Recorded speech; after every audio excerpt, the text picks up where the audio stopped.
palitan ng inyong mga radyo. Kabalikan sa komunidad. Black Day tuloy. Ang oras natin ay ganap na pong alas 12:09 ng tanghali. Ako po si G. Herrera. At ako si Army Carranza. At sa ulo ng ating balita, unit team tapos na dineklara ni Zara. Sa atin namang balitang lokal, isang 23 years old na guro na may lupus at anak ng manggagawang bukid, isa sa 77 beneficiaries ng weekly AX payout ng LGU Gimba. Samantala, PBBM admin kinabog ang inflation. May ganun. Ano yung kinabog? Mamaya, malalaman natin. At mamaya, balita ni Arya Lea, mahigit 400 pamilya sa Barangay Subul tumanggap ng ayudang bigas mula sa buwis ng Reaper Harvester nitong nakaraang anihan. Talaga. Yes, congrats. Sa detalye ng ating mga balita, tuluyan ng tinuldukan. Ayan, tinuldukan ni Vice President Sara Duterte ang spekulasyon kung mananatili ito sa unit team ni Pangulong Ferdinand Bongbong Marcos Jr. Ayon kay Duterte, ginawa lang naman ng unit team dahil sa tambalan nila ni Pangulong Marcos noong 2022 elections kung saan ay pareho silang nahalal. We are not candidates anymore, diin pa niya. Noong nakaraang buwan, sinabi ni Pangulong Marcos na sisikapin niyang buhayin muli ang unit team upang magamit sa 2025 election. Sinabi ito ng Pangulo sa gitna ng pirmahan ng Alyansa ng Lakas CMDE ni Speaker Ferdinand Martin Romualdez at ng Partido Federal ng Pilipinas o PFP ni Marcos. And I quote, "If we stay united, if we look at the successes and the progress that we have made in the past 2 years, I am confident that if we maintain that unity, not only for election purposes, but all throughout the work of service that we have taken an oath to do for our people. If we continue to do that, then we will continue to be met with success. We will continue to be met with the progress that we dream of." Paliwanag ni Marcos sa kanyang talumpati. Kagaya ng ating ginawa sa nakaraang halalan, ay bubuuin ulit natin. We have to formalize it kasi may political cycle sa so pala yun. So, bubuuin ulit natin. I-formalize natin and unit team, ang unit team siguro, dagdag ni Marcos. Ayan, si Professor Ben Domingo Jr. ay makakasama po natin sa talakayan. At ano kaya ang reaction niya dito? Prof. Ben, magandang tanghali. Magandang tanghali din po sa inyong lahat yan, Ma'am G at Ma'am Army sa radyo natin Gimba at sa ating mga masugid na taga-subaybay sa ating programang Balitang at Talakayan. Ang ating paksa usapin ngayon ay ang matagal na natin inaantay na pahayag ni Vice President Sara Duterte. Eto na. Ang unity tapos nang talaga. Kanina, nung nalaman ko na ito ang ating paksa, Ma'am G, marami akong pinagpilian na bungad na mga linya sana. Ito yung ilan kong naisip na panimula. Una, ayan, nainiwala na kayo na wala naman talagang forever. Yan, So yan yung una ko na walang forever. Totoo naman yan. Walang forever. Prof. Pangalawa, hindi lang pala punit at basag ang unit team. Uwarat nan talaga. Ayan. Yung pangatlo na naisip ko kanina, sabi ko na nga ba yung unit temporary lang pala. Temporary pala. Unit temporary lang pala. Dahil bahagi ito ng discarding budol ng dalawa. Yan. At pati si Bongbong, feeling ko nabudol niya ang kanyang sarili. Naniwala siya sa unit team. Okay. Yung pangatlo, pang-apat na naisip ko kanina ay May pang-apat na, Prof? napasama na ang Bongra sa hiwalayang Katniel. Yan. Yung Bongra, di ba? Bongbong, Sara. Pero Bongra. itong malamok sa gilid ko, Ma'am G, ay nag-ingay. Hindi naman Bongra yan eh. Sa simula pa lang yan sabong yan eh. Ano yung sabong? Sara at Bongbong. Oo, sabong. Tama. Kaya sabong, ha? May tama ka dyan, Okay. Prof. Yung isa pang naisip kanina, kaya nga, tuwan-tuwa ako dito dahil ang daming kalikutang pumasok sa utak ko. Sabi ko, ay nako, hindi pa man naisasabatas ang divorce sa Pilipinas. Eto, Nag-divorce na. may isa nang nag-diborsyo na.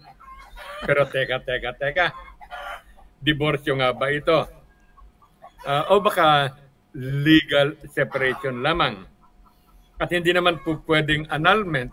Kasi kung ako masusunod, gusto kong annulment para silang dalawa ay wala na. May panibago na tayong mga pinuno dahil annulled. Ay, dapat may pang-tatlo ka pa. Divorce, legal separation, annulment. Annulment. Yung petition for annul. Meron pa, Prof. Isa Ano pa. yan? Ano? Null and void. Yun nga, yung annulment ay legal null and void ab Hindi, initio. iba pa po yun, Prof. Yung null and void. Ganun ba? Oo, sabi ng Gabriela. Yung null and void, ganun ba? ay yung kinasal kayo pero walang visa. Yun Yung nga, annulment, petition yun, mahabang proseso, magastos. Kasi ang intindi ko, yung annulment, na annul Opo, Ang annulled. tawag doon ay annulled ab initio, na simula ay walang kasal na nangyari. Walang na sana kasal. ganun ang nangyari sa Pilipinas. Na simula, walang kasal dahil hindi naman sila legal na nagsama. Ayun. So ayun, ang saya-saya ko kanina. Naisip ko din, Ma'am G, kaugnay nito, talagang ang mga walang yang mga politikong ito, kung magka-diskartehan sa kanilang mga kampanya, pati mga prinsipyo nila talagang nilalamon nila, manalo lang sila. Katulad ba ng nangyayari sa marami sa mga Pilipino na gusto magpunta sa Estados Unidos? Ang tawag doon ay marriage of convenience. Ayan. Di ba? Maghahanap sila ng willing na kung sila magpapakasal, karaniwan ay AFAM. Alam mo, Ma'am G, kung ano yung AFAM? Yes po. Yung mga AFAM na nasa AFAM. Amerika, Amerikano. African American. Ayan. Ang daming mga medyo na willing sila na pakasal o magpakasal sa kanila pagkaraan ng ilang buwan o ilang taon at nakakuha na ng American citizenship yung isa, whether babae o yung lalaki, hiwalay na. Kaya ang tawag ko dito sa nangyari kay Bongbong at kay Sara, marriage of convenience. Di ba? So, nung nakuha na nila gusto nila, di hiwalay na. Hiwalay na. Andun, nakaloklok mo sila. Tingnan natin, counting review sa unit team na ito. Itong unit team naman na ito ay hindi masasabing partido Dahil wala namang tuntungang malilinaw na mga advokasya na sinusunod o political na lines o political colors na gumagabay sa kanila. Ang gumagabay lang sa kanila noon ay sige, magkasama tayo. Pagsamahin natin yung malakas na norte at malakas na sur. At giba ang kalagitnaan ng Pilipinas. Kayang-kaya nating tabunan yan. At ganyan nga nangyari. So walang mga ideologies, walang mga matataas na mga paniniwala na gumabay sa kanila. Kaya hindi ito masasabing isang organisasyon na talagang magtatagal. Ang nangibabaw sa kanila, pagnanais, pagkagahaman sa pwesto sa kapangyarihan. Kaya, ayan, saglit lang, hindi naglipat buwan, unti-unting nauga. Kasi kung ito ay malalim ang pinanggalingan, na pag-uusapan yung mga maliliit na mga hidwaan at iringan, hindi Actually, ang tingin ko, lalong-lalo na yung side ng mga Duterte, matagal na sila naghihintay ng ikabubutas, ng ikabibiyak, ikababasag ng unit team. Kasi, yun yung chance nila na mapwesto sa taas. Isipin natin, Vice President si Sara, kaya nga winawasak nila si Bongbong eh.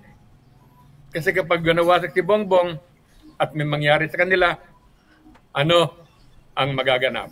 Di Presidente ang Sara, balik sa kapangyarihan ang mga Duterte. Kaya sa tingin ko sa simula't simula pa ay talagang bahagi na ito ng pagiging tuso ng mga Duterte.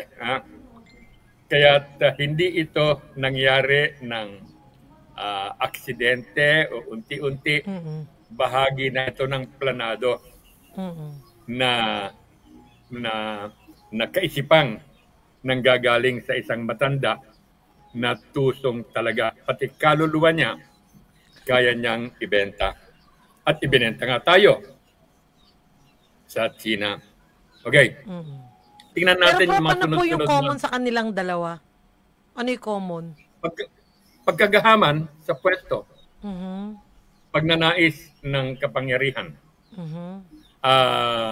Pero sa tingin ko, kung sa punto ng pagiging sakim sa kayamanan, baka mas malala ang Duterte kaysa sa batang Marcos. Sige, tingnan natin yung mga unti-unti na nangyari kaya umabot sa pagkawasak ang unit team. Kung tama yung pagkakaalala ko, nagsimula ang tampo ng Sara at ng mga Duterte kay Marcos noong itong si Presidential Cousin, si House Speaker Martin Romualdez, ay nagdesisyon siya o gumawa ng paraan na maisa-isang tabi si GMA, si Gloria Macapagal Arroyo, na super best friend ng mga Duterte. At dati-rati siya yung senior deputy speaker bigla siyang naalis. Kita natin yung pagtatampo ng mga Duterte.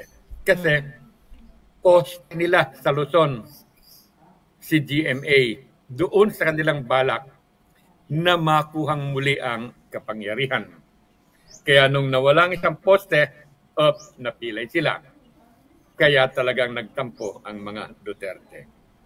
Pangalawa, noong dahil dito nga pala sa pagkakaalis ni GMA bilang senior deputy speaker, bumitiw si Sara doon sa kanilang bagong-bagong alyansa sa Lakas CMD. Ikinapit ni Sara yung hugpong niya sa Lakas CMD. Pero hindi nagtagal, hindi naglipat buwan, ay umatras siya. Ayan. Hindi nagtagal, lalong lumaki yung gawak ng sabi ng mga Duterte, minanyobra daw ni Martin Romualdez, ni Presidential Cousin, ni House Speaker, ang pagkakatanggal sa Confidential and Intelligence Fund ni Sara bilang Presidente at bilang DepEd Secretary. Ang sama ng loob ni Sara dito. feeling niya siya ay nakapon.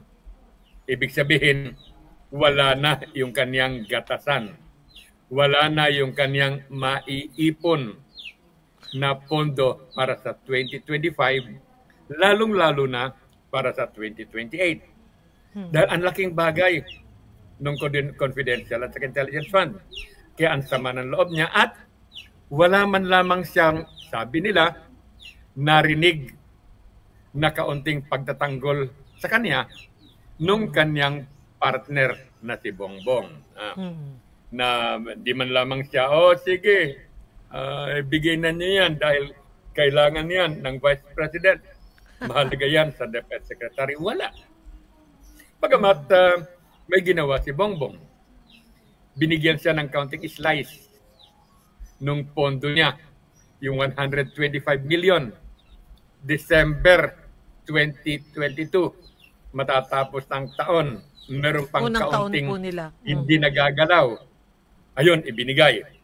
Na doon ngayon, sumikat itong si Sara na yung 125 million pesos sa loob ng 11 days ay naglahong parang bula. Na siyang naging dahilan kaya siya ay minirienda sa social media. Talagang grabe yung pagkakamerienda kay Sara noon. And then, hindi nagtagal, buong sambahayan na ng Duterte, kanya-kanya ng batikos kay Bongbong. At ano-ano mga batikos? Maliliit na mga desisyon, yung tila kakulangan ng decisiveness ni Bongbong ay pinupunan nila. Na para bang mahina siya bilang presidente, lampas siya, kulang siya ng kaalaman, hindi siya hinog, ilaw. Yan yung mga simula muna eh. Hindi nagtagal ay eto na. Hindi na nagapagpigil ang matandang ang ingkong digong. Lalong-lalo na nung tila nahihirapan na si Sara doon sa mga banat sa kanya sa social media.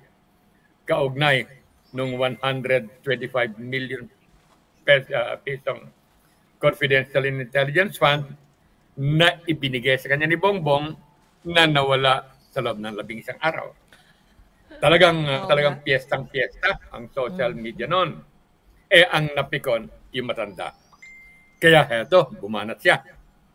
Sabi niya, ang presidente niyong yun, wala namang alam kundi magdroga. Ayan. Pinakalkal niya sa kanyang mga tauhan yung mga record kuno ni Bongbong nung araw, noong siya ay governor ng Ilocos na ang sabi nga nila ay talagang tumitira siya noon at noong siya ay nasa London na kung saan hindi na siya nakatapos ng pag-aaral dahil nalulung siya sa mga ganitong gawain. Pero ipagpalagay na, ako naman ay madaling magpatawad kung yun ay tapos na at ngayon ay hindi na siya tumitira. Kumbaga sa isang convert sa Kristiyano, di ba no? Yung pastor, kahit na makasalanan siya dati, tatanggapin mo siya bilang pastor ng inyong relihiyon. Yung nakaraan ay pwede mo nang itabi dahil hindi naman na siya makasalanan. Ngayon, ganun yung banat ng iba. So ayan, banat. Ang mas masakit, hindi lamang si Digong, miyat-miyat, pati si Polong at saka si Baste, nagsibanat na. Na ito naman si Bongbong ay naghihintay na ipagtanggol naman siya na sawatain ng kanyang partner na Vice President na si Sara ang kanyang tatay at mga kapatid. Habang iginigisa ng mga lalaking Duterte si Bongbong sa mga prayer rally kuno na ginaganap kung saan-saan, lalong-lalo na sa Davao. At hindi lamang mga issue ng ganyan. Kundi alam naman na ninyo si Iing Kong Digong, kapag nagsimulang magmura, abay, grabe kung murahin niya si Bongbong. Kaya umabot ito kay Bongbong, pero kahit paano ay medyo humangaw kay Bongbong. Hindi niya gaanong pinatulan. Dahil siguro naniniwala siya sa unit team na pwede pang isalba ito. Eto, merong isang ipinagtanggol si Bongbong. Siya na ang umeksena. Hindi niya kaya yung ginagawa ng pamilya Duterte sa kanyang asawa, si Lisa Araneta Marcos, ang First Lady. Bumanat na siya. Saglit lang naman yung banat niya eh. Siguro napayuhan siya ng mga nakapaikot ng mga tagapayo ng Malacanang na Ma'am Lisa, huwag na niyang patulan yan. Lalala ang sunog. Kaya saglit lang. Pero ano yung ginawa niya? Abang, sabi ni First Lady, ay bad shot sa akin si Sara. Yung salitang yun lang. Pinalaki ng mga Duterte na bad shot si Sara. Na parang wala lang, ganon. Ang sama ng loob ko dahil hindi man lang niya pagtanggol yung asawa ko. Ganon. So ganyan, no? Kaya't lumaki ng lumaki. At heto nga, umabot na dun sa punto na hindi na maipagkaila ng mga Duterte ang kanilang paghiwalay sa mga Marcos. Ano ngayon yung ating inaasahan? Di hiwalay na, wasak na, nag-legal separation na. Sabi nga ni Ma'am G ay null and void ab initio. Nasa simula pa lamang, talagang wala na. Tingin ko dito ay magpapanibagong mga alyansa, mga partido. Na siyang nangyayari ngayon. Nagkapirmahan na ang Partido Federal ng Bongbong at saka yung partidong Lakas NUCD ng kanyang presidential cousin na kapag pinagsama itong dalawa ay kayang-kaya na nila yung super majority ng lahat ng mga gobernador sa Pilipinas at yung mga kongresista sa Kamara. So, ayan. Ang tanong, kaya-kaya ng pugpong ni Sara na tanggapin yung maliit nilang pidwaan noon ng PDP laban na nitong huli ay inalis na yung laban kundi PDP na lang. Dahil sila ngayon, di umano, ang nagpaplanong maging opposition pagdating ng 2025 election. So, napakasakit sa bansang Pilipinas ito. Yung dalawang maglalaban, parehas. Grupo ng Bongbong, grupo ng Duterte. Ang feeling ng mga Duterte, sila ang lehitimong oposisyon. Oposisyon sa pwesto, pero hindi sila yung oposisyon na ipagtatanggol ang mamayan. Kaya, pusturan nato para sa 2025 at baka hindi lang sa 2025, pati sa 2028 election. Alalahanin natin, Ma'am G, ilang buwan na lamang ay pag-file na ang kandidatura ng dito sa midterm election. Kaya itong huling, itong natirang 3 na buwan na to, ay kanya-kanya ngayon. Katulad niyan, itong si Romualdez. Abay, kung ano na yung pakana niya na nagpapamigay ng kung ano-anong ayuda at kung ano-anong mga bigas doon sa Zamboanga at kung saan-saan. At grabe ang kanyang pagpapabaha ng kanyang mga post sa social media. Nahalata naman na ang kapal niya dahil ang aga niyang nangangampanya. Di ba? Namumuliti ka. Kaya wala kang pagpipilian eh. Duterte sa kabila, Marcos Romualdez sa kabila. Grabe. So yan, pustrahan. Mga panibagong alyansa. Ano pa? Abay, baka mabubuksan ito. Dahil tila mahina yung kanilang mga senatorial balls. may paglilista na ginawa nung nakaraang araw na 18 senatorial balls ng grupo ng Marcos at karamihan doon ay mga graduating sa Senado at yun ilan ay nagbabalik sa Senado at ilan ay mga popular na mga personalidad. Meron din gumawa ng posibleng senatorial ball sa kampo ng mga Duterte. Hindi sila makabuo ng 8. Ang mga naroon, yung mga questionable na mga imahe, yung images nila ay talagang babalik daw magtatangka ulit itong si Harrieta Roque. Si Panelo, tatakbo daw ulit. Kaya, ayan. Ngayon, may naisip sila. Ang gagaling naman ng mga kolumnista na binabasa ko din.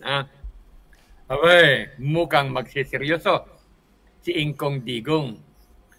Tatakbo daw siya bilang senador para palakasin yung kanilang line-up. So ayan dahil sa hiwalayan ito, kanya-kanya na ngayon na posturahan at saka diskartehan. Pero merong isang pasabog, yung isang kolumnista, natuwan-tuwa ako. Nag-iisip sila kung pwede na patakbuhin si Pastor Quiboloy. Yan. Bilang senador. Hindi pa naman daw, wala pa naman daw desisyon ang korte sa Pilipinas. Suspect pa lang. Na siya ay mga kasalukuyan pa lamang daw ang mga kaso. Kaya hanggat hindi final ang executory ang sentensya sa Pilipinas, katulad ng ibang mga kandidato at kumandidato at nagsipanalo, na andun sila sa detention, nasa bilangguan, nananalo pa. Dahil pwede din daw itong si Quiboloy. Kaya, tingnan natin pagbabalik ng Digong at ang pagsubok ni Quiboloy. So, ayan. Ang mga, siyempre, yung mga pro-China dito ay umaasa sila na medyo makikipagmabanguhan na naman ang mga Duterte at ang Pilipinas sa China. Ayan. Na sige, balik natin ang mga Duterte para mawala yung pangambang magkahagera kahit na lamunin ng lahat ng China ang West Philippine Sea at pati ang Pilipinas ay maging probinsya ng China. Okay lang sa maraming Pilipino yan Dahil hanggang ngayon, kapag tinignan mo sa social media, yan ang ginagamit ng argumento para pabalakin ang kanilang iniidolong Ingkong Digong. Ano pa? Siyempre, yung tuluyang paglapastangan sa ating bansa. Dati-rati ay kahit paano medyo sa tingin ko kaya pang batahin, kaya pang kayahin ng mga Pilipino paglapastangan ng mga Marcos, ng mga GMA, ng mga ERA. At sabihin na natin, sige, pati mga Aquino. Pero mukha namang yung paglalapastangan gagawin ng mga Duterte, sagad-sagad na. Pero kapag nagpatuloy ito, ay kumanda kayo, mga kababayan ko. Grabe talaga. At kapag nilapastangan na ito, ay kailangang ihanda natin ating mga sarili. Ilibing na natin ang bansang Pilipinas. Dahil wala na ito. Magiging probinsya na ng China kapag nagbalik ang mga Duterte. Wala na. At tama si Marcos dito, hindi dun sa bagong Pilipinas. Magiging kapartner niya mga Duterte para magkaroon ang bigong Pilipinas. Nakalulungkot. Pero ito na ang isang pangitain na napakabigat tanggapin at sana hindi magkatotoo. Sana mali ako. sana mali ako. Magandang tanghali po sa ating lahat. Ayan. Prof. Ben, kasarap mong pakinggan.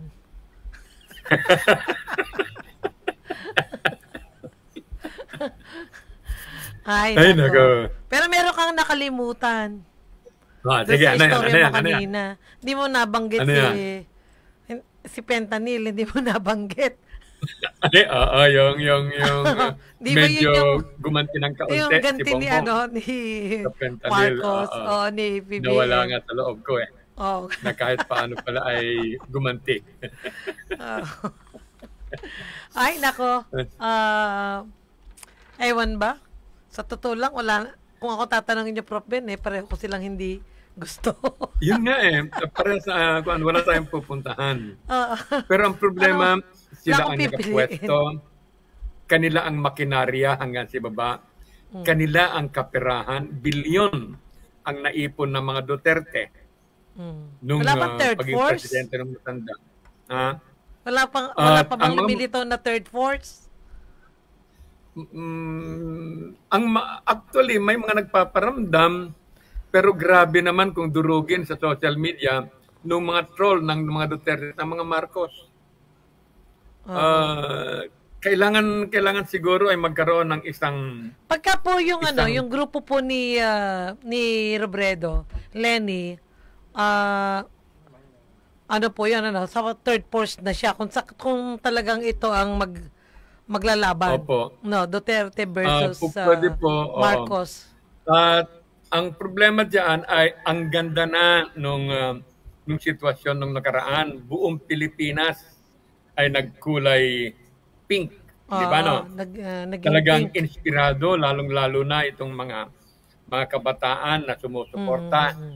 Pero tingnan natin ano nangyari. Siguro, sabi natin, Nabigo. talagang yung mga hindi gaanong nakauunawa na madaling mabulag sa mga salita at sa kaperahan ng mga nagpapamudmud ng pera na nagbibigay ng mga ayuda, sila ang nahila. Pero hindi pa rin maalis, Ma'am G, sa isipan ko na yung resulta ay hindi galing sa tao eh. Galing ito sa teknolohiya. Talagang hindi mayalis sa isipan ko Opo. na Smartmatic President itong si Bongbong at Smartmatic Vice President itong si Sara at Smartmatic Senator si Robin Padilla. Ngayon, hindi ko iaalis si Robin Padilla. Grabe talaga. Hindi ko talaga masikmura na senador. Iba naman na po ang gagamitin, di ba? Hindi naman na Smartmatic. Ay nako, habang yung mga nasa COMELEC ay ganyan at habang ang pera ay diyan lumalangoy ang mga Duterte at pati na si Marcos. Kahit anong klase ng teknolohiya ay kaya nilang lusawin ang kakayahang bumoto Oo. ng bayaran. maayos ng Grabe mga nga po Pilipino. Dalawa yan eh. Yung massive vote buying saka yung Yun nga fraud. po eh. Actually, gusto kong maniwala na hindi gaanong epektibo ang vote buying. Meron man siguro ay kaunti, pero talagang hindi ko mayalis sa isipan ko yung epekto ng teknolohiya ng Smartmatic selection na yan. Opo. Talaga pong hanggang ngayon naniniwala ako na hindi nanalo si Bongbong at si Sara at si Padilla. Si Robin Padilla nung nakarang eleksyon. Yung tatlong yon. Talaga pong yung aking diwa ay tumutol sa kung paano nanalo sila ng ganong pagkalaki-laki. Kanya. Ay, nako. Opo. Kawawang Pilipinas. So, kung hindi kapag ko lang nangyari ito- po yun, bigong Pilipinas na. Hindi na Oo bagong nga eh. Pilipinas. Bigo na. O kaya binagoong Pilipinas. Binagoongan. Kung hindi ko lang sana na itula 3 years ago yata yun, yung tula ni Amado B. Hernandez lilinyahan ko ulit yung unang mga linya, di ba? Ang gandang banggitin ngayon, isang linya lang. Opo, oo nga. Oo, Bumuha total ka. naman Total aking naman bayan. Independence Day pa rin naman po. Yung unang yan, natula ko nato, baka sabihin lang, Sige pero nga po. gusto ko lang. Lumuha. Lumuha ka, aking bayan. Buong lungkot mong iluha. Ang kawawang kapalaran ng lupain mong kawawa. Ang bandilang sagisag mo'y lukob ng dayong bandila, pati wikang minanamoy. Busabos ng ibang wika. Ganito rin mga araw noon nang agawan ka ng laya. Ganito rin mga araw noon nang saklutin ang Maynila. Naku, mahaba yan, pero angkop na naman ngayon. Grabe. May paiyak na ako tinikilabutan ako Itutuloy ko ba? May time pa ba tayo? 12:44. Subukan ko. Sige po. Lumuha ka sa dulo na to. Sa dulo na. Lumuha ka kung sa puso ay nagmaliw na ang layon. Kung ang araw sa langit mo ay lagi ng dapit hapon. Kung ang bulkan sa dibdib mo ay hindi na umuungol, kung ang alon sa dagat mo ay ayaw nung magdaluyong. Kung wala nang humihiyaw, nalimutan ko na yata, ano ba?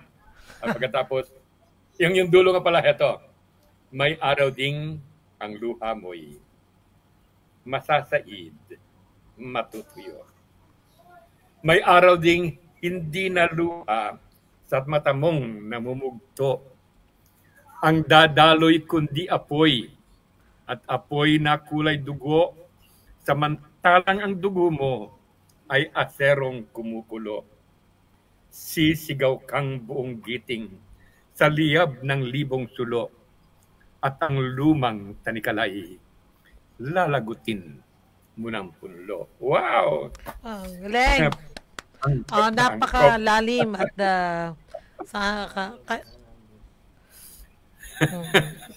yan ang tula noon ni Andres Bonifacio. Ay, Andres Bonifacio po ba ito mula dyan? Si Amado V. Hernandez po. Siya po ang sumulat po niyan. Ang title po niyan ay yung kay ano pala, Tinubo ang Lupa pala yung kay Andres Bonifacio. Ay, sarap lang pakinggan na Prof. At sana maunawaan ng ating mga leader yung ganyan bahagi ng ating kasaysayan. Sige po, Prof. Marami pong salamat. Sige po. Sa susunod po ulit, tutula ulit kayo. Kay Ma'am G.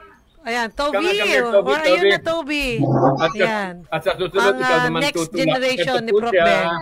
Hi, Toby. Oo. Marunong din matumula si Toby.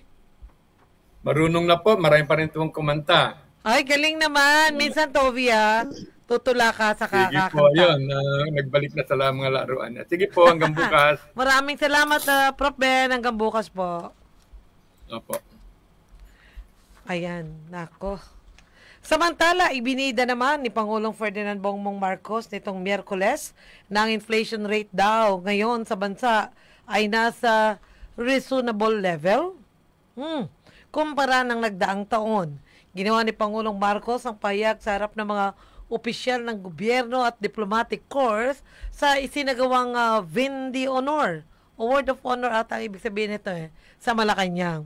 And I quote, despite the woes brought about by global inflation, our country has still managed to curb inflation to be to a reasonable level. Yan po ang wika ni Pangulo sa kanyang talumpati. Ito pa, this is inflation that is brought about by forces we cannot control. But nonetheless, I think we have done a good job and it is very large improvement situation that we were under maybe a year ago. Dagdag pa nito. Anya, ang inflation nitong Mayo na 3.9% ay nasa target ng gobyerno na 2 hanggang 4%. Ang inflation ay ang bilis ng pagsipa ng presyo ng bilihin at serbisyo sa bansa. Kasabay nito, ipinagmalaki rin ng Pangulo na ang Pilipinas ay patuloy na may gold ratings as an investment destination.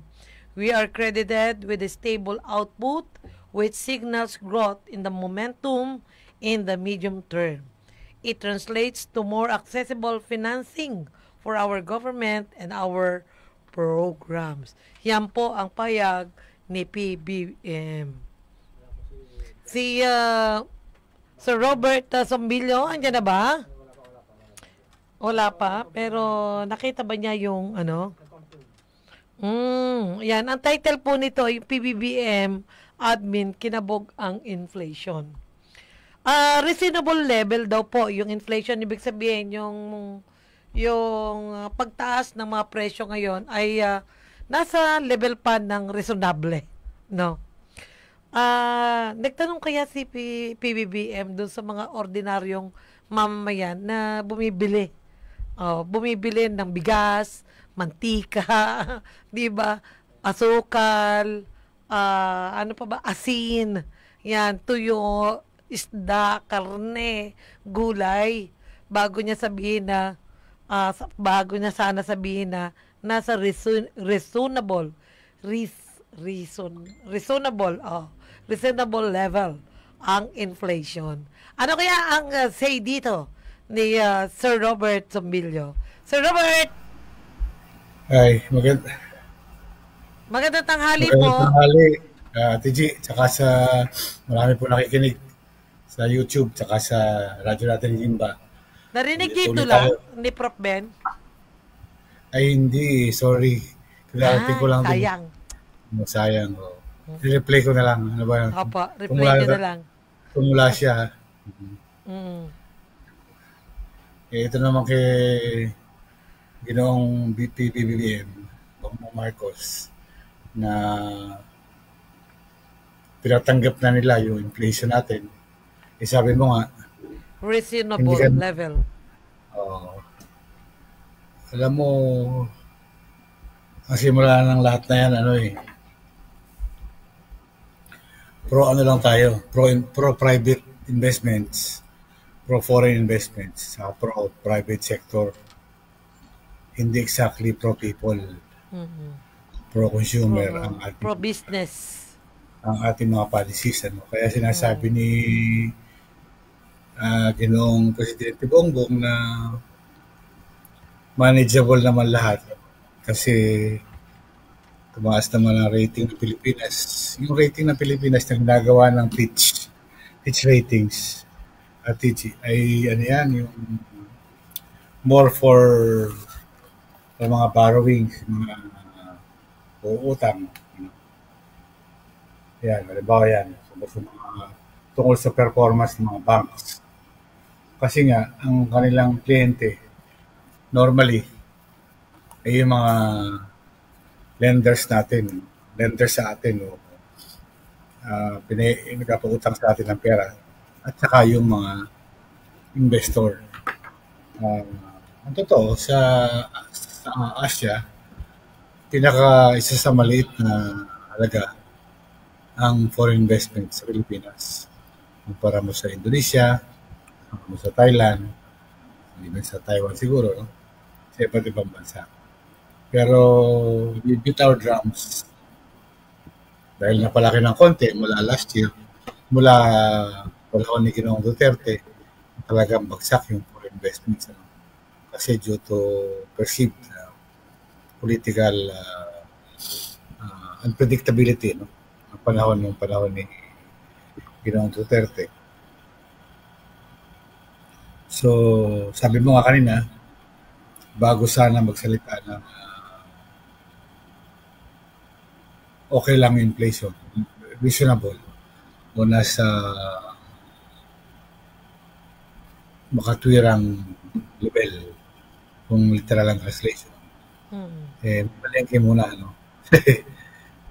kung kumikita ka ng 600 na, kung yung 500, ordinary workers, paano magkakasya sa loob ng maghapon? Yun ang sa loob ng isang buwan. Yung 18,000 mo, pabawasan pa yun, nakabaw pa sa utang yun. So baka natira lang doon, 12,000 sa isang buwan naman kasi binabawas yung mga utang sa mga pinakain, sa tindahan.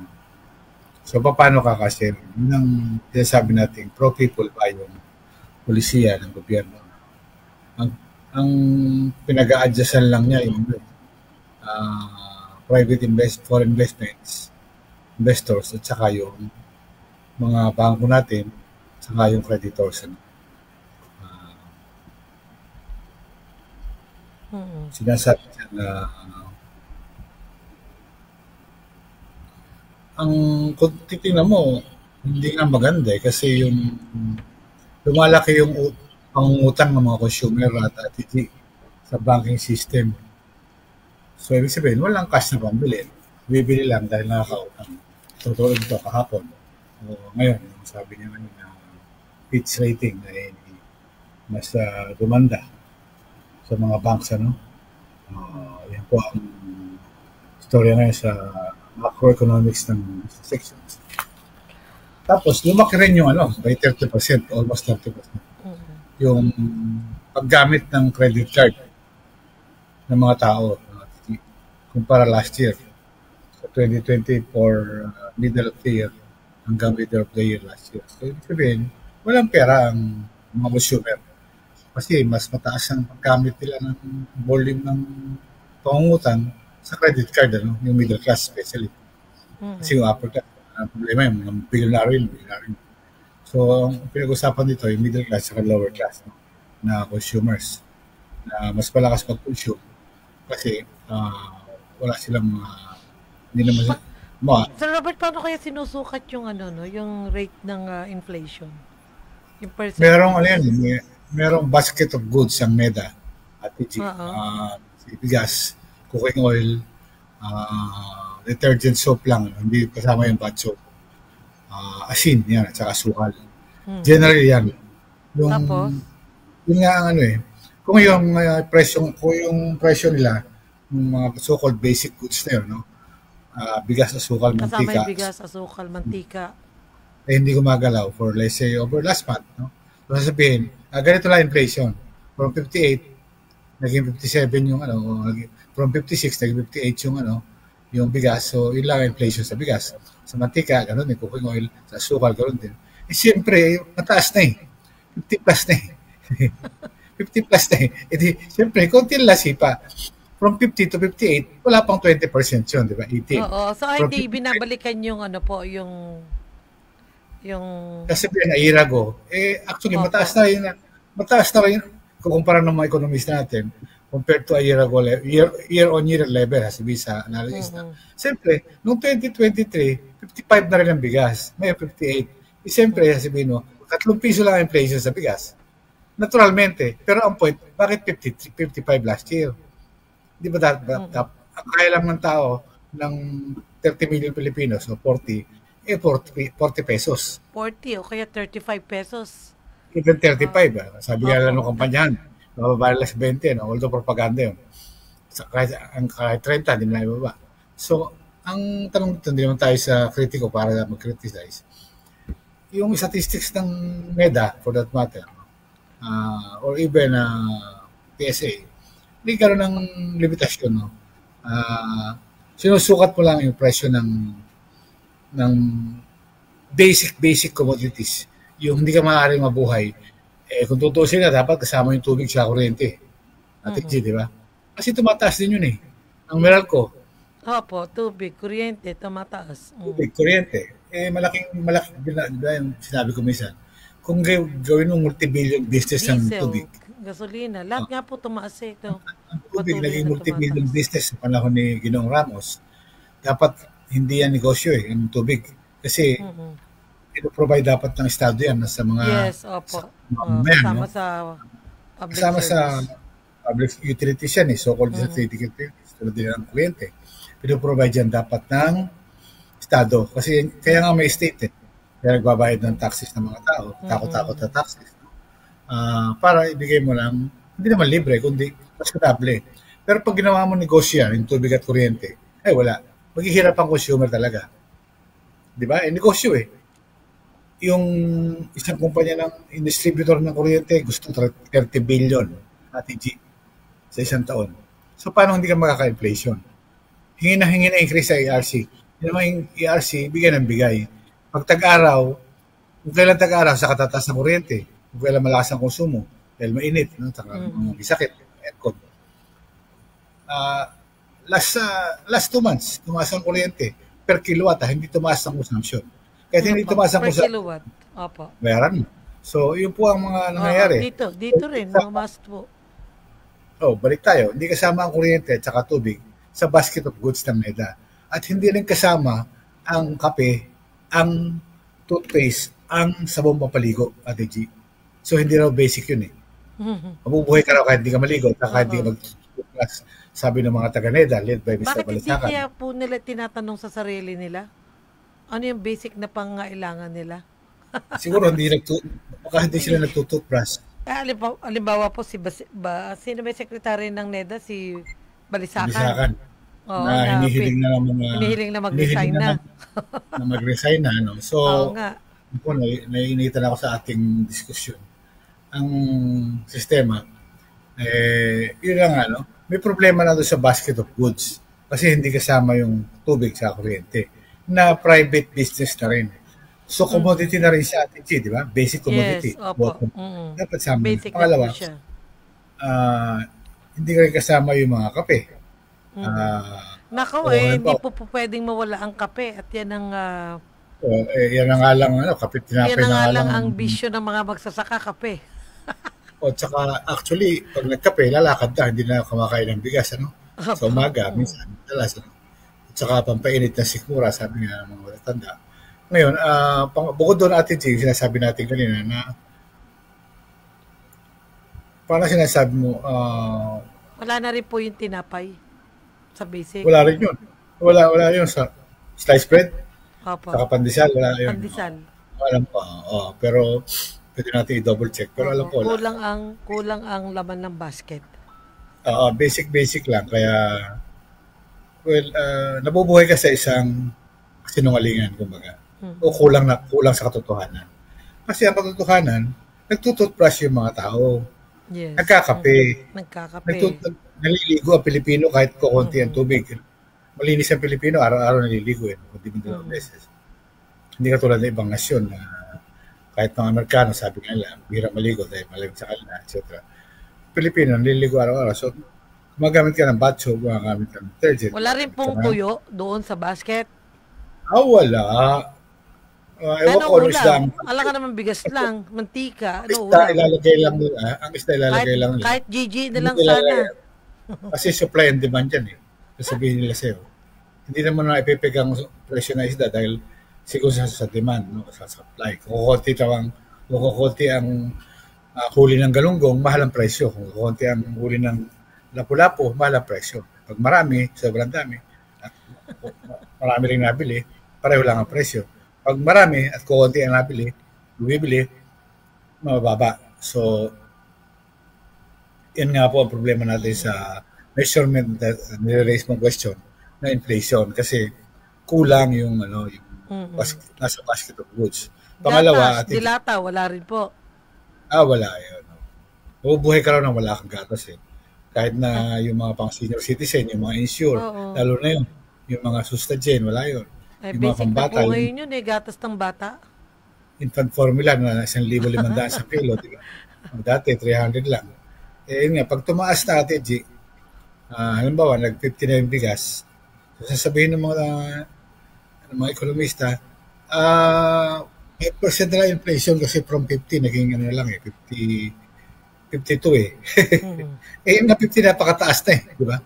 So, that is how yung sinasabi minsan na statistics lie. Paano nagsisinungaling ang statistics? Kasi pagka statistics plus yan, pinakinggan mo, walang problema. Mababa pala inflation eh. Pero ang tanong, ano ba basic points mo? 50 ang bigas o 45. Edi sasabihin mo, hindi 20% lang increase kasi naging 50 lang eh. Actually, yung 45 mataas na. Inflated na yon, di ba? Ate G. Kasi ang kaya lang bilhin ng tao para kumain ng 3 beses ang araw, 40, kung 40 maximum, no? So, that kind of statement is self-serving, sabi nga natin, no? Narinig mo yung gusto mong marinig o yung gustong marinig ng mga foreign investor at saka ng mga bangko. Ang bangko, kumikita ng mahigit 500 bilyon yearly. Mga bangko natin.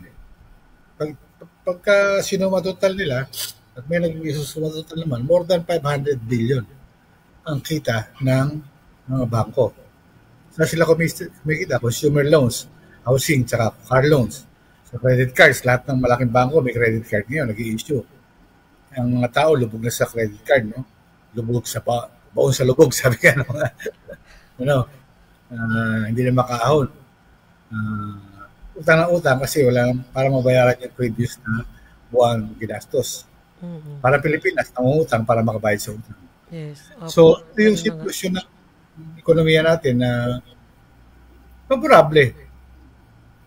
Tuwa ang mga namamahala, lalo na yung mga nasa finance, sila Secretary Reflecto, dati sila Sally Dominguez, saka si Benji Joc, no? Dahil maganda ang rating ng mga Fitch, saka mga Standard & Poor sa macro, sa figures ng Pilipinas. Sinasabi lang ang economic fundamentals are good. Kasi nga, para sa kanila good yun. Hindi pa babagsak ang Philippine economy. So, pwede pa pautangin para makabayad sa utang. May malaking foreign reserves, domestic reserves like dollars and other foreign currencies na salamat sa mga bayan ng OFW na bibigay. Kasi ang gumagamit naman yan, hindi lang Pilipinas, kundi yung mga foreign investors din. Pambayad nila dito rin kinukuha natin, pambayad ng Shell, pambayad ng mga pharmaceutical, pambayad ng mga chemical companies, ng multinationals na nagnenegosyo sa Pilipinas. Sa central bank din kinukuha ang dollar. Wala silang dollar na dala. Tapos ibebenta na peso. Ang kapiran nila, binili niyo yung namin na binayaran namin ng dolyares. Pero yung dolyares na yun, literally, galing sa central bank. Sa reserves natin dapat. Kaya lagi kukuha sa reserves natin. Dahil sila ang gumagamit. Sila ang gumagamit. Hindi ang pamahalaan. Kung pamahalaan ang may negosyo ng langis, kung pamahalaan ang may negosyo ng pharmaceutical, and so on and so forth. Karoon ang nangyayari sa Libya dati, saka sa Iraq. Kaya inagaw ng mga makapangyarihang bansa ang Libya at Iraq para sila mag-operate, yung big business, mag-operate ng mga oil companies nila. Hindi ang Estado. Pag Estado kasi, 20 bilyon yung naipon ni Libya, ni Gaddafi, para sa papakinabangan ng kanyang bayan. Pero kung mga multinational ang makikinabang, 20 bilyong dolyar ang pakinabang ng mga big sisters. Ang big sisters yung mga Shell, Chevron, British Petroleum, Mobil Exxon, and so on and so forth. No? Yan yung mga pakikinabang doon sa $20 billion na pinakinabang ng Libya na hindi nakuha ng US. Kaya, anyway, hindi na natin tuloy. Baka tayo mapag-initan ng mga alam na. Sa Libya, sa Iraq, ganun din nangyari. Nationalize ang oil business nila. No? Kaya, ang nakikinabang ay yung Iraq. Mamamayan, no? Kaya si Gaddafi, pwede katawa ka, no? Pwede ka niyang bigyan ng $5,000 yata, startup. Pag nasawa ka, bibigyan ka ng libreng bahay. Pagka nagpamilya ka. Pa nga po, pinapanganak, meron ng budget eh. May pambigay ang Estado. Dito sa atin, hindi ka pa pinapanganak, may utang ka na. May utang ka na 10,000 through taxes. Kawawa ka naman, hindi ka pa pinapanganak. May utang na. Utang na, kasi nga, 15 trillion na utang natin eh. How do you expect to pay that? Araw-araw umuutang din tayo. Linggo-linggo umuutang si Ramolina para pambayad sa nakaraang utang na hindi natin alam kung saan nagamit. Yun nga, business cycle yun eh. Budget ka ng 5 trillion, 30% na kurakot. Yes. Nangutang ka para ponduhan yung 30% na yun. Taon-taon, ATG yun, taon-taon. Mind you. So, paano ka makakaawa sa utang? Samantalang wala ka namang bagong kita. Ang kita natin, sapat lang para sa national budget. Ang dolyares natin, sapat lang pambayad sa mga kotse, mga computers, mga cellphones, chemicals, gasolina. Hindi natin i-develop ang ating local renewables, like wind. And, So, umaalis yung gobyerno sa pag sa mga negosyo ko, no? Umalis siya sa tubig, umalis sa kuryente. So, mataas lahat yan, no? Kasi for profit. Sabihin, ang inflation, hindi mo maikakabit sa kita ng tao. Pwede mo sabihin mababa inflation, pero ang sagot ng tao, boss, 70% na lang value ng aming kinikita simula 2023. So yung sinasabi mo bumaba inflation ng 4% lang between 2023 at saka 2024, wala nang ibig sabihin sa amin kasi matagal na kami naiwan na yung aming kita. Ngayon, ayaw mo namang taasin yung kita namin. Sige naman ang taas ng presyo ayaw mo rin pigilin ang mga negosyante na magkaroon ng konsensya na huwag namang 30 billion ang kitain ng Meralco, 30 billion ang kitain ng Maynila, ng The Water, and so on and so forth. No? Mga bangko, billion. Kasi kami, sa amin galing lahat yan eh. Wala naman yung pinanggagalingan ng tubo at kahit na economist, didebatehin natin. Saan galing yung tubo ng bangko? Hindi ba sa tugot pawis ng mga consumer? Credit card, consumer loans, corporate loans, and so on and so forth. Puro sa consumer galing yan. Yung mga construction companies, para kumita, hindi papatungan din. At tipirin din yung mga manggagawa. So, at the end of the day, it's all the consumers and taxpayers bearing the brunt of the so-called inflation of higher prices. Kung hindi high prices, ba't kumikita ng 30 billion ng Meralco? Kahit labasan ng dokumento, bakit kumita ng 20 billion ng Maynila? Hindi naman negosyo yung basic necessity need ng tao, no? So, ito po ang masasabi natin dyan. Ang sinasabing reasonable inflation, ating, mahusay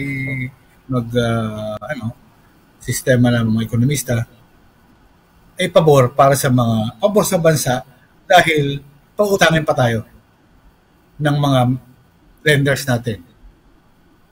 At ang problema mo naman dyan natin, pinapautang ka kasi mas mataas ang bigay mo.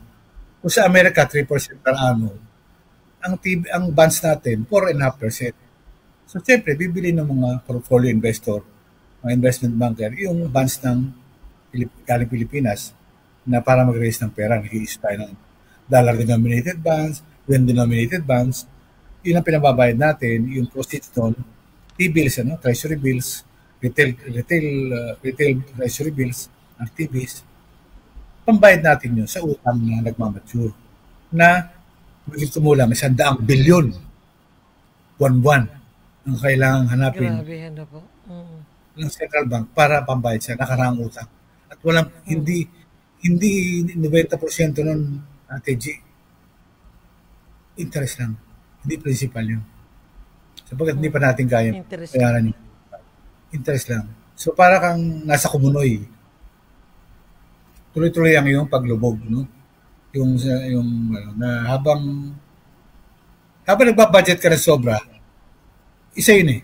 Isa yun para mabawasan mo mamanis mo yung foreign debt mo. Huwag ka mag-budget. Ang sagot naman ng mga ekonomistang magagaling dyan, natin rin sa Amerika, sa London, sa Inglaterra, kailangan yung gobyerno gumastos para magkaroon ng perang umiikot. Hindi yung private sector. Pero yung gobyerno, pro-private sector. Tinulungan ka ba ng private sector pagbabayad ng utang mo? Buwan-buwan? Samantalang yung utang mo, pinagawa mo ng mga kalsada, pinagawa mo ng mga telecom, pinagawa mo ng ganito, pinagawa mo ng... Na ang nakikinabang ay private sector. So, yun ang disconnect attitude ko tutusin. Bakit pakinggan? Magagalit sa akin yung mga ekonomista. Dahil pro-state ako. State capitalism. So, pero sa sitwasyon natin, hindi na natin ma-afford yung maging pro-private sector masyado. Kasi yung private sector, kumikita ng 8 billion. Pero tayo, hindi makaahon sa utang. Paano yun? Naghihingal. Naghihingal. So, at ang policy mo, buwan-buwan, nilalabas ng ating mga magagaling na kongresista, mga senadores, ay pro-private sector. So, yan po ang disconnect o hindi nagtatamang, mahaba po ko sa pin, pero pinaiksi lang natin. Okay po, Sir Robert. At least po, ipapaliwanag niyo po ng ganyan yung sitwasyon talaga, no? So, dito parang pinapaniwala lang po tayo Natanggapin na natin yung inflation. So, maraming salamat po, Sir Robert. Isa na rin po talaga kayong tagaturo. Professor. Matyagang pakikinig. Ayun lang po ang ating, sa totoo lang po tayo sa diretsuhan. Hindi na po natin ginagamit yung pagsukat ng mga universidad sa ibang bansa na lalo na kung pabor para sa kanila, ang kanila itinuturo. Mga ekonomista po natin, marami na nasa gobyerno ay graduate sa kanila na ang kanila itinuturo ay pabor para sa kanila, sa kanilang bansa. Sa sinatawag natin mga maunlad na bansa. Maraming salamat po, Ate G, sa mga nakikinig. Sige, Sir Robert, hanggang bukas sa ating talakayan. Marami pong salamat. Ang oras na natin, 1:15 na po ng hapon. Ilan muna ang paalala? Dito'y Gimba, may salang itiradyo, 105.3 FM. 105.3 FM, the first community radio station in Gimba. Nag-aalab ang ilaw mula sa mga ulap at aking nadama ang kanyang nalalapit na pagdating. Magsipaghanda kayo. Darating si Jesus na nasa mga ulap, makikita siya lahat ng mga tao at iiyak ang mga tao sa lahat ng bansa sa mundo dahil sa takot. Revelation 1:7. Repent. Turn to Jesus today. He is the only way to heaven. Brought to you by MX3. Makinig kay Ate Marieta Simproso. Mga mahal ko pong kababayan, dito po sa province sa Albay, subukan niyo po na mag-inom ng Marcapi Brown Rice. Dahil po ito, asahan niyo po na lalakas po ang inyong pakiramdam. Dahil po mula nung ako'y tumikim nito hanggang sa ngayon, ang lakas-lakas ng aking pakiramdam at tumaba po ako dahil sa Marcapi Brown Rice Coffee. Try niyo po kung ano ang mararamdaman niyo pag kayo'y uminom ng Marcapi Brown Rice Coffee. Yan lang po mga kababayan ko. Maraming pong salamat. Magmadali, bumili na ng Mark Cafe Brown Rice Coffee Creamy 10-in-1+1 Coffee Mix sa pinakamalapit na groceries, supermarkets, butika at drugstores dito sa inyong lugar. Magandang kalusugan. Sino po sila? Sa Dolores po. Taga-saan po kayo? Anawan Ocampo po. Kayo po, nanay, umiinom na ng ating rice coffee? Opo, matagal na po. Nung kayo po'y uminom ng ating rice coffee? Magaling na po. Hindi na po nag-ano yung blood sugar ko. Mababa na po. So nakatulong ng napakalaki yung pag-iinom po ninyo ng ating rice coffee? Napakalaking tinulong talaga po ng rice coffee po sa blood sugar po. Simulan mo na rin ang pag-iinom ng Rice Coffee Mix Herbal Coffee 14-in-1+1. Health-conscious ka ba pero mahilig sa kape? Minsan, hindi na magandang epekto nito. Pero worry no more! Hindi kailangang tanggalin ang kape. Sa Doc Herb Coffee, tuloy ang healthy lifestyle mo, mas mag-i-improve pa. Bakit? May mga natural itong sangkap tulad ng purple corn, stevia, barley at moringa na makakatulong upang makaiwas sa diabetes, cancer, constipation, hypertension, sakit sa atay at iba pang sakit. Nagpapa-increase din ng metabolism at nagpapababa ng timbang. Doc Herb Coffee. May kape ka na, may gamot ka pa. Mabibili sa butika, Doc Herb Center at Sari-Sari Store. Bili na!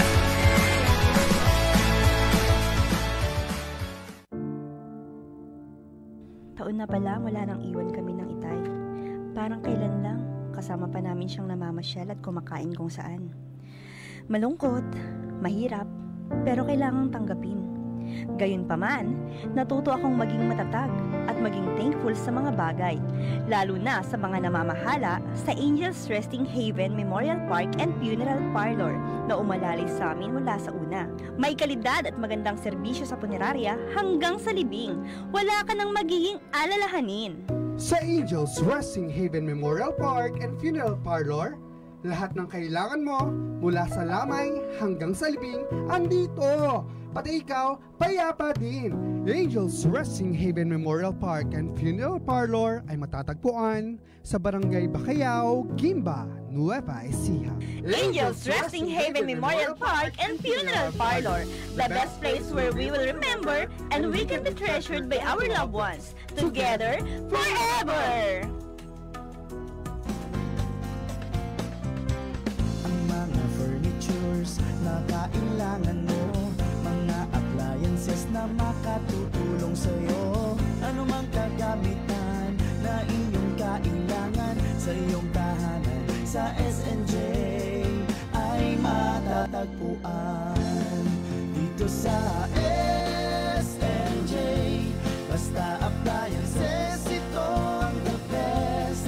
Dito sa SNJ, ikalidad ang furnitures at appliances. Kompleto ang tahanan kay saya. Sa SNJ, ako'y makaasa. Sa SNJ, ako'y makaasa. Basta appliances, think of SNJ.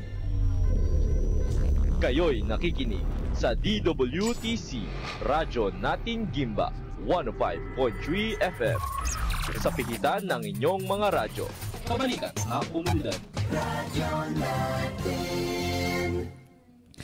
Ayan, oras natin, 1:20 na ng hapon. Nagbabalik po tayo sa ating balitang talakayan. Ang ating balitang lokal ay hatid po sa atin ng Sabon Depot. Ayan, particular po ang Sabon Depot dyan po sa may Saranay District. Ang pag-aari po yan ni Kuya Alvin de los Santos. At kung ang hanap po ninyo ay mga dishwashing liquid, liquid detergent, fabric conditioner, liquid bleach, car shampoo, dyan po kayo magpunta sa Sabon Depot sa may Barangay Saranay. Nako bukod po sa mga debote nila na itinitinda na mga produkto, 1 liter, may 250 ml, may 500 ml, meron din silang nakagalon. Meron din silang refilling station para dun sa mga may sarili ng lalagyan. At kung kayo magpapa-refill nitong mga dishwashing liquid nila, liquid detergent, fabric conditioner, at marami pang iba, mas makakamura po kayo ng mas malaki. Ayan, dyan po sa Sabon Depot, alam nyo, ang kanilang mga produkto ay gawa po ng licensed chemist ng kanilang kumpanya at pasado sila sa DOST kaya pwedeng yung kanilang produkto ay pwedeng i-export. Kaya naman meron din silang mga tindahan hindi lang dito sa Pilipinas. Diyan din sa Singapore, Malaysia at Thailand. Pang international pala itong produkto ni Kuya Alvin at ng Sabon Depot. So diyan po sa mga produkto ng Sabon Depot, check po kayo na hindi babaho o hindi nag-e-expire yung kanilang mga produkto kasi nga siguradong malinis at de kalidad at syempre affordable pa.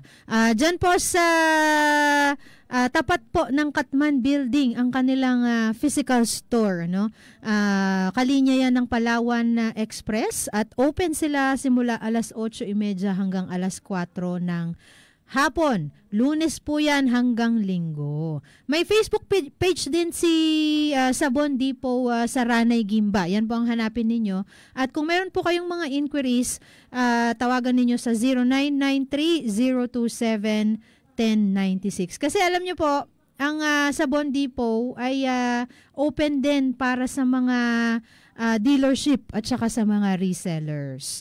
Ayan. Kaya naman kung may pangangailangan po kayo ng mga panglinis ng plato, panglinis ng sasakyan, pati po ang panglinis ng inyong mga pets. Meron din po sila na pet shampoo. Diyan po kayo magpunta sa Sabon Depot. Ayan. Okay, dako na tayo sa balitang lokal.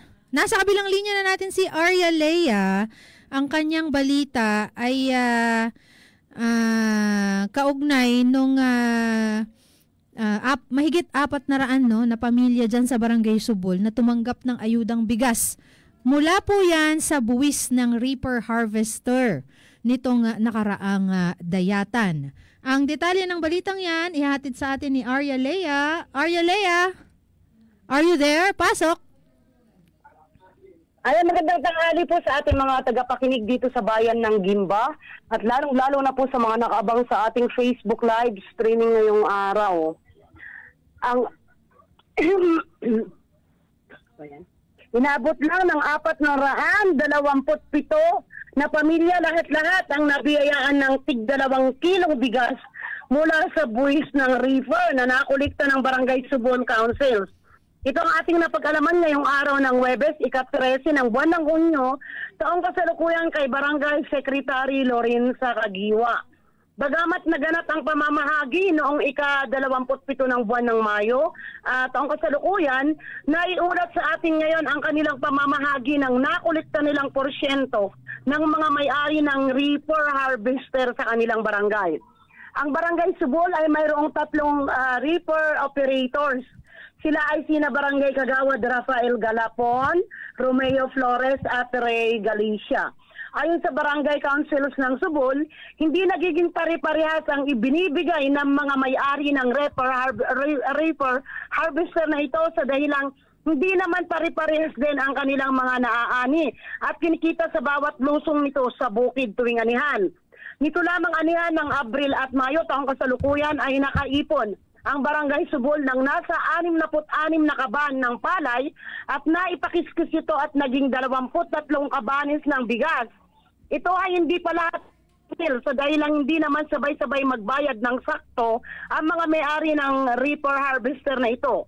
Sa ginawang resolusyon ng barangay, kailangan makapagbigay ng nasa kalahating kaban ng palay ang may reaper harvester sa bawat 100 na kaban ng palay na inaani nito.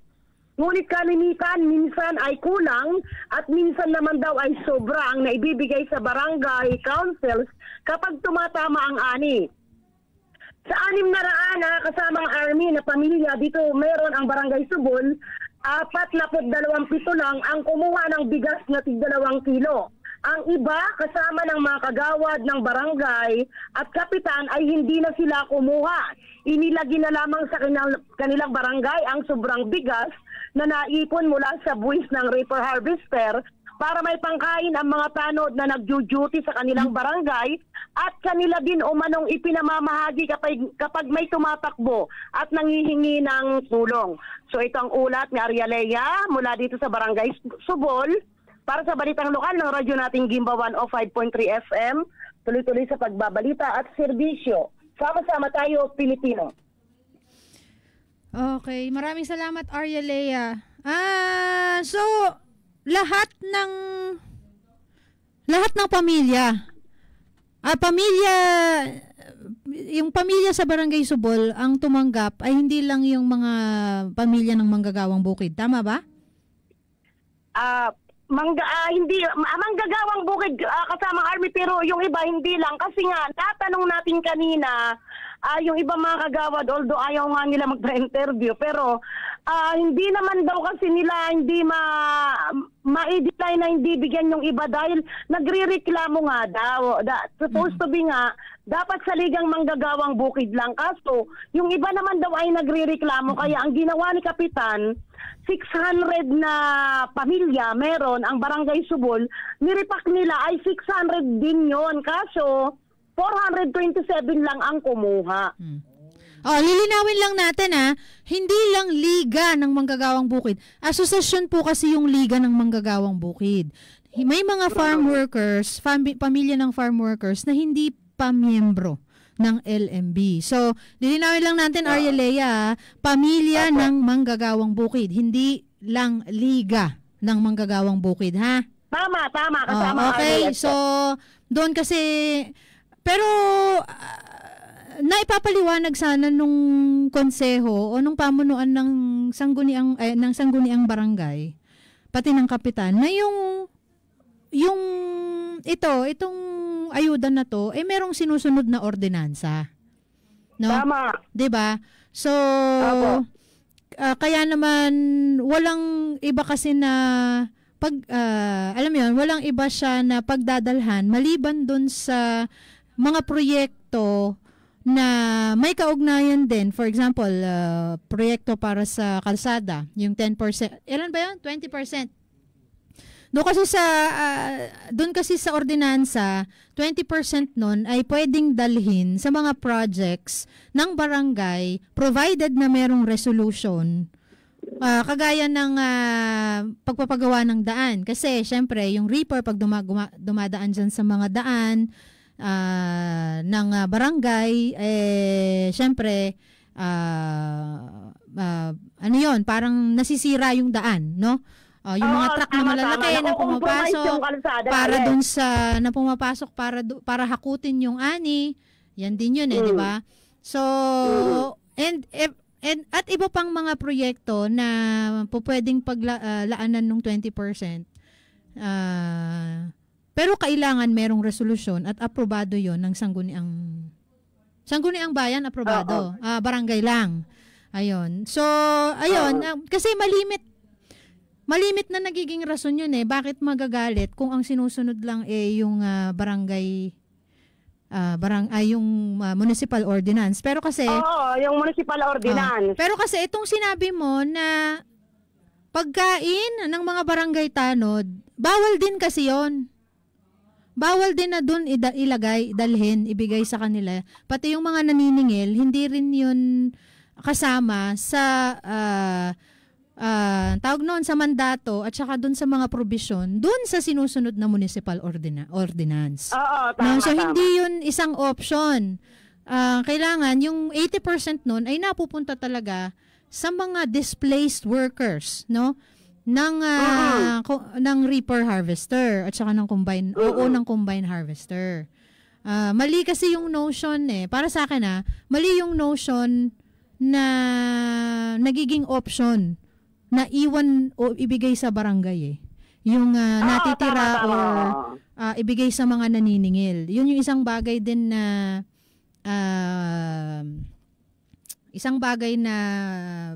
hindi mali kasama no doon sa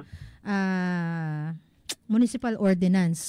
Kung bakit in the first place naniningil ng buwis doon sa mga operasyon ng reaper at reaper harvester dyan sa mismong barangay. Ayun. So, nice. Na pwede naman magbayad sa municipal, di ba kasamang army? Anong magbayad sa municipal? Ano yun? Pwede naman siguro magbayad sa municipal. Ang alin? Sa munisipyo. Ng ano? Ng buwis ng reaper harvester. Hindi. Bakit sa municipal magbabayad? Sa barangay nga yun lahat ng operasyon doon ng combine harvester doon sa lupain sa loob ng barangay, doon magbabayad sa barangay. Kasi nga tinanggalan mo ng trabaho yung mga manggagawang bukid Sa halip na sila yung maggapas, ang gumagapas makina. Kaya nagkaroon ng municipal ordinance na yung maniningil ng buwis yung barangay para gawing bigas at ipamahagi doon sa mga na-displaced na workers. Tama. Yun. So, ayun. Kaya nga nung narinig ko na yung mga hindi kumuha ng mga barangay tanod, ng mga barangay, ano ba yun? Barangay Kagawad. Barangay Kagawad, yes. Hindi na sila kumuha. In the first place, hindi naman sila dapat nabibigyan unless displaced din sila at manggagawang bukid sila. 'Di ba? Kasi tapos I don't know kailangan bang i-resolution 'yun din ng barangay kung lahat ng pamilya bibigyan? Dapat din magkaroon dapat 'yun magkaroon din ng resolution 'yun. Kasi magpapaalam ka dun sa mga taong dapat tumatanggap lang diba? Dapat yun identified yun nung konseho nung barangay council. Kung sino-sino lang yung talagang na-displace nung ng operasyon ng reaper harvester. Kasi yun yung nakasaad dun sa municipal ordinance. Ayun lang, sige. Maraming salamat, Arya Lea. Sige, maraming salamat kasamang Ayan. Sige, dako na tayo sa isa pa nating balitang lokal. Isang 23 years old na guro na may sakit na lupus at anak ng manggagawang bukid. Isa sa 77 beneficiaries ng weekly AX payout ng LGU Gimba. Ayan. Isa si Miss Evelyn Collado, 23 years old, isang guro at may sakit na lupus sa mga tumanggap ng medical financial assistance mula sa Assistance to Individuals in Crisis Situation o AX program ng Department of Social and Welfare Development o DSWD. Huwebes ng umaga yan, Hunyo 13, sa tanggapan ni Mayor Jesolito Doclito Galapon na lingguhang ipinamamahagi ng LGU Gimba sa mga indigent residents sa munisipalidad. Sa ilalim po yan ng programa.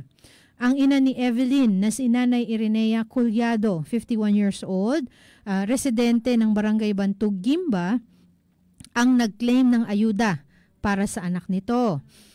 Kwento ni Nanay Irenea, kasalukuyan kasing nasa trabaho ang kanyang anak sa isang lending office sa Panikitarlac at lingguhan lamang ito kung umuwi. Kaya siya na ang nagpunta sa tanggapan upang kuhanin ang payout. Sa kabila ng kalagayan ng anak nito na si Evelyn, kinailangan din nitong magtrabaho at upang matustusan ang gastusin nito sa kanyang pagpapacheck up at sa kanyang mga gamot. Wala rin ito kasing pinagkukunang iba maliban sa pakikitanim sa panahon ng taniman o ng cropping season. Pamilya ng manggagawang bukid, si Evelyn at si Nanay Irenea. May 4 itong anak, si Nanay Irenea, at ang dalawa ay may pamilya na. Ang asawa nito na namumursyento rin sa bukid ay pumanaw na nito lamang 2022 dahil naman sa sakit na lung cancer. Naiiyak na ikinwento nito na kasabay ng pagkawala ng kanyang asawa ay siya namang pagkatuklas ng sakit na lupus ng kanyang anak. Graduate ng education si Evelyn, ngunit hindi pa ito nakakakuha ng licensure exam dahil sa sakit at sa gastusin sa pagpapagamot nito. Nagpapasalamat naman si Nanay Irenea na napabilang siya sa beneficiaries ng AX.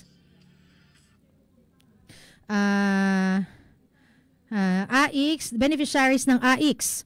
Tumanggap ito ng 2,000 pesos at aniya gagamitin nila ang pera sa pagpapacheck up sa PJG Hospital sa Cabanatuan City at pambili rin ng mga gamot.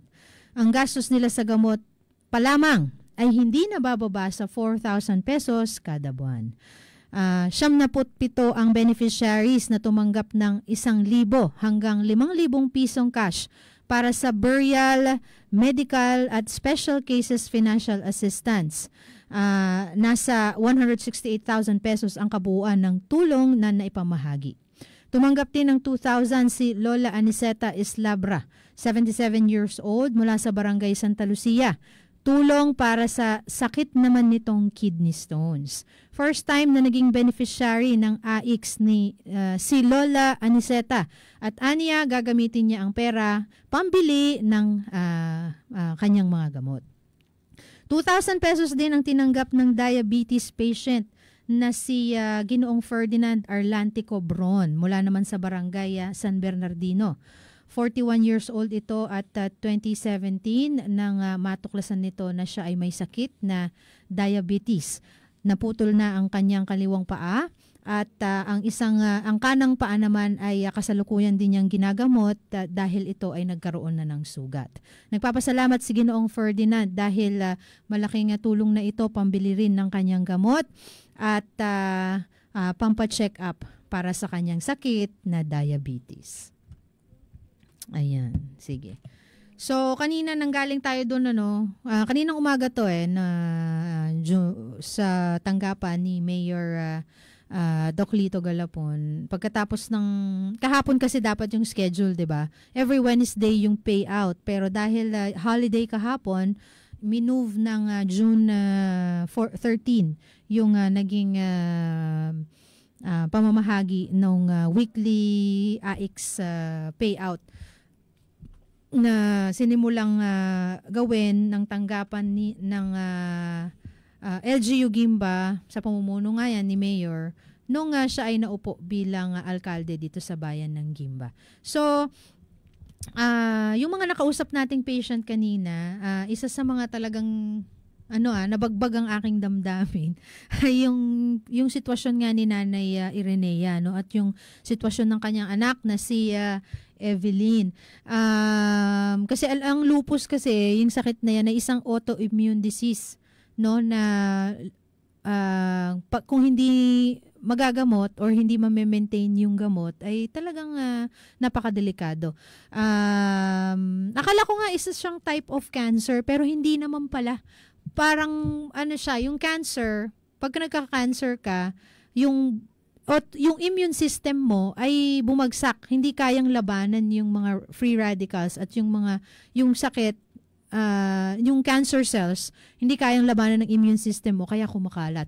Ito namang lupus, sakit naman siya sa dugo, na autoimmune disease siya na parang, di ba, sa cancer, mahina yung immune system mo. Sa lupus, sumobra naman ng lakas. Oo, ganun pala yon na parang overacting yung immune system mo. Parang siya yung rason kung bakit iginugo po, kabaligtaran pala niya ang lupus. Oo. Pero ang sakit na lupus ay pwede ring pagmulan ng iba't ibang klase ng cancer. No? Kaya naman medyo talagang yung alam mo yung hindi ko na research kung ano yung reason kung bakit nagkakaroon ng lupus Pero sakit siya sa dugo.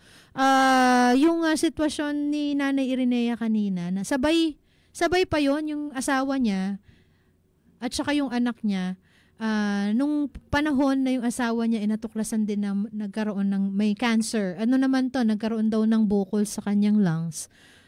Hindi naninigarilyo, medyo umiinom daw, pero ang pinanggalingan daw totally ay parang largely ang pinanggalingan ay yung mga nalalanghap na gamot habang nag-i-spray sa bukid. Yun yung rason.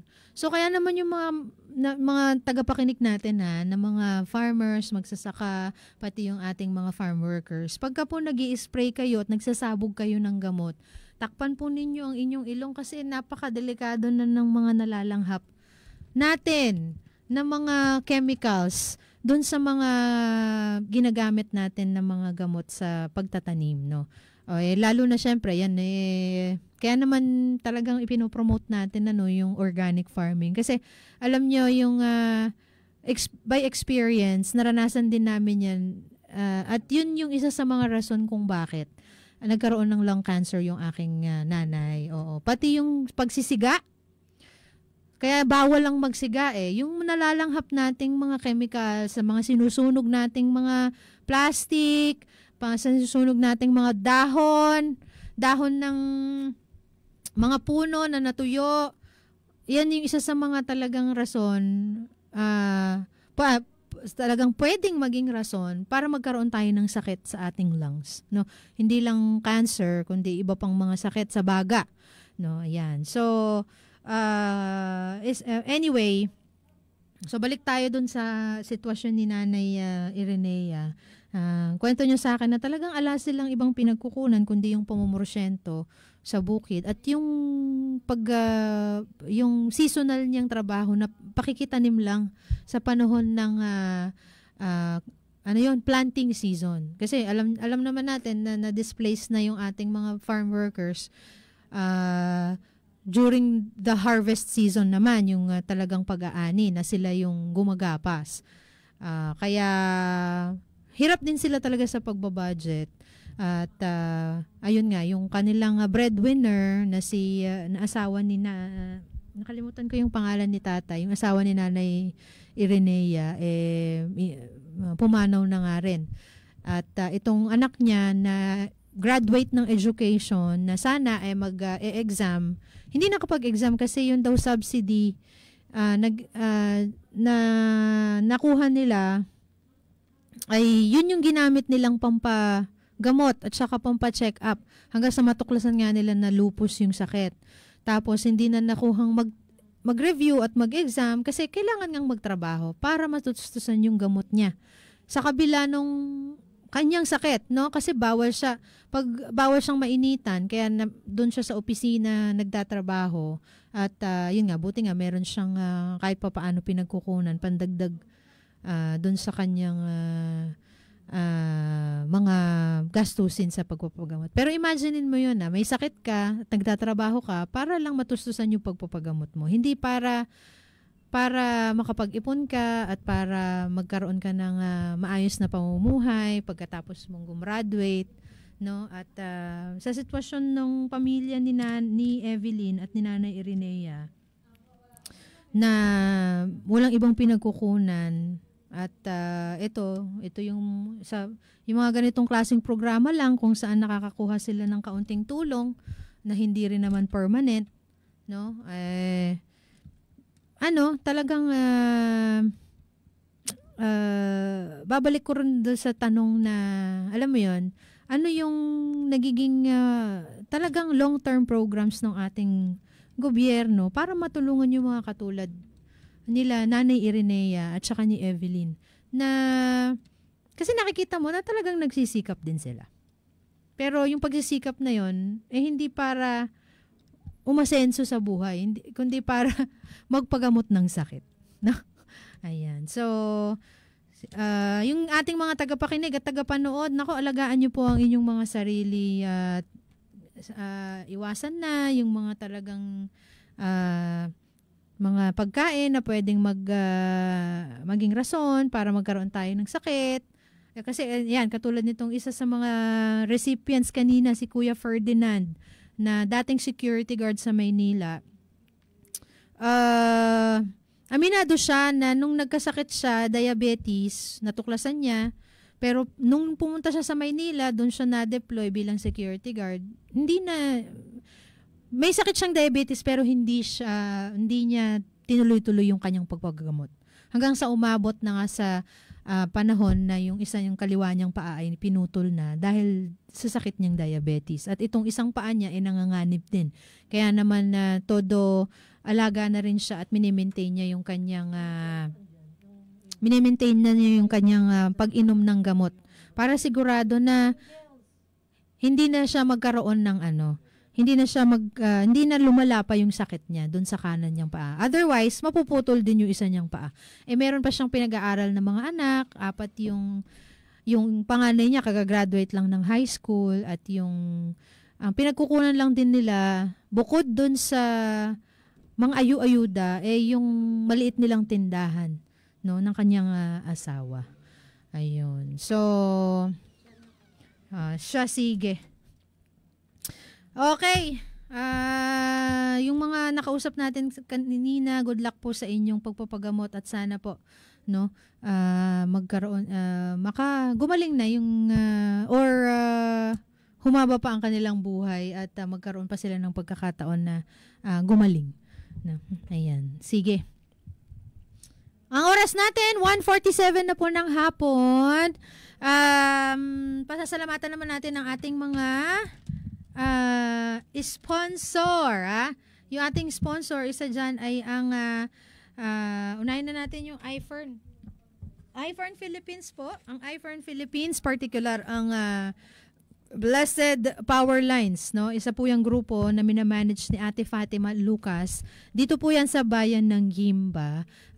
Isa po sila sa mga sumusuporta sa Balitang Talakayan. Itong iFern Philippines ay ang mga produkto po niyan ay world class. Lalo na po itong kanilang Ferndy na awardan na bilang World Branding Awardee, no, ng Brand of the Year sa taong 2019 hanggang ngayong 2024. Sunod na taon po yan na nakakatanggap sila ng award para sa kanilang produkto na Ferndy. Kaya naman alam niyo yun, sigurado na itong kanilang produkto ay talagang nakakatulong. Kasama po nung Ferndy, yung isa sa mga pinagmamalaki nilang mga na effective, no, na kanilang mga food supplements ay ang Milka at ang Fern Active. Ang Ferndy, Milka at Fern Active, yan po ang tinatawag nilang Power Trio, iFern Power Trio. Pagka ito po yung ininom nyo, malaki po ang maitutulong nito sa pagpe-prevent o pag-treat ng mga iba't ibang klase ng sakit gaya ng heart disease, no, cancer, stroke, asthma, pneumonia, diabetes, hypertension, cholesterol, meron ding arthritis, at yung mga psychological at emotional na mga sakit gaya ng depression, insomnia, pati yung psoriasis, allergies. Yan po yung mga sakit na po pwedeng matulungan ng mga Ferndy, ng mga iFern products. Bukod po dun sa kanilang Power Trio, meron din silang beauty products gaya ng Aurora Beauty Bar at Aurora Lotion. Meron din silang Day and Night Cream at mga facial wash. At ito, meron din silang toothpaste, no? Yung tinatawag nilang tooth gel. Pag may mga questions po kayo, yung mga users po ng iFern, pati yung may mga inquiries, no? Kaugnay ng pwedeng makatulong sa inyo kung ano-ano bang mga produkto yan. Pwede niyong tawagan si Ate Fats Lucas sa 0916-513-1532. Ayan. Hanapin niyo rin po siya sa Facebook. May account siya, iFern Fats Lucas. Pag may questions po kayo, inquiries, lalo na sa kanilang mga produkto, at pwede rin sa pagiging distributor, itong iFern, nag-offer din sila ng distributorship para sa gustong magkaroon ng sariling business. Sige. Ayan, maraming salamat, iFern Philippines, at pasasalamatan din natin ng Avail. Pasalamatan na ba natin ng Avail? Avail Beauty Products, ang Avail Beauty Products po ay ito naman yung nagpo-promote din ng healthy lifestyle, no? Marami din silang mga produkto gaya ng Avail Tooth Gel, Avail Chlorophyll, may green fiber din sila na pwede sa detoxify, no, ng ating katawan. May FC Biosanitary Pads, yan po yung kanilang panty liner na malaki rin ang naitutulong sa mga may sakit, lalo na sa mga kababaihan. Meron din silang Acafe, isang natural na klase ng kape, no? Meron din silang beauty products gaya ng Avail Active Deep Cleanser at ang yung kanilang beauty powder, no? Pressed powder ba yan? Ayan. Kung may mga questions po kayo, kaugnay po nung Avail products, pwede nyo pong kontakin si Impong Morally, no? Ito pong si Impong Morally, ang punong abala at nag-iikot, nag-i-explain, no? At may bit-bit palagi ng Avail products na napatunayan na nga ng marami, no? Tawagan po ninyo si Impong Morally Peralta sa 0933-964-3483. Ayan. Pasasalamatan din natin ang Family Farm Resort. Ang Family Farm Resort po, no, ay located sa Barangay Pakak. Dito po yan sa bayan ng Gimba. Sa Nueva Ecija, isa rin ang Family Farm Resort sa mga farm tourism sites ng lalawigan. Kung may mga inquiries po kayo, pwede kayong tumawag sa 0917-540-9711 o kaya hanapin nyo sila sa kanilang hanapin nyo sila sa Facebook, Family Farm Resort. Pwede nyo rin po silang i-message dyan at tingnan nyo po dyan yung kanilang mga amenities at ang kanilang mga promotions. Ayan. Mayroon din na po silang mga function hall at venues na may kakayanan mag-accept hanggang sa 300 guests. Kaya yung pangmalakihan po ninyong mga celebrations at mga okasyon, dyan nyo na po dalhin sa Family Farm Resort. At syempre, ang Villa Carlota Resort and Hotel na located naman sa Barangay Pakak Barangay San Rafael. Sorry, dito po yan sa bayan ng Gimba. Pag-aari naman yan ni Barangay Captain Carlota Baroga Santa Ana at ng kanyang asawa na si Ginoong Engineer Sefi Santa Ana. Ang Villa Carlota Resort and Hotel po ay po pwede nyo kontakin sa numerong 0919-329-0888. May Facebook account din po sila, Villa Carlota Resort and Hotel. Hanapin ninyo, pwede nyo silang i-message dyan. May mga information na rin dyan para dun sa kanilang mga amenities, no? At kung may mga promotions sila na po pwede ninyong i-avail. Ayan, sige. Maraming salamat, Villa Carlota Resort and Hotel. Sige, ako po ay magpapaalam na dito sa ating Balitang Talakayan. Ako si Army Carranza, sa ngalan ni kasamang G. Herrera. Kami po ang inyong kasama sa pagbabalita. Tuloy-tuloy po yan at tuloy-tuloy din sa pagseserbisyo. Sama-sama tayo, Pilipino. Bye-bye! Dito'y Gimba, may salang itiradyo, 105.3 FM. 105.3 FM, the first community radio station in Gimba. I'm Lydie Belio.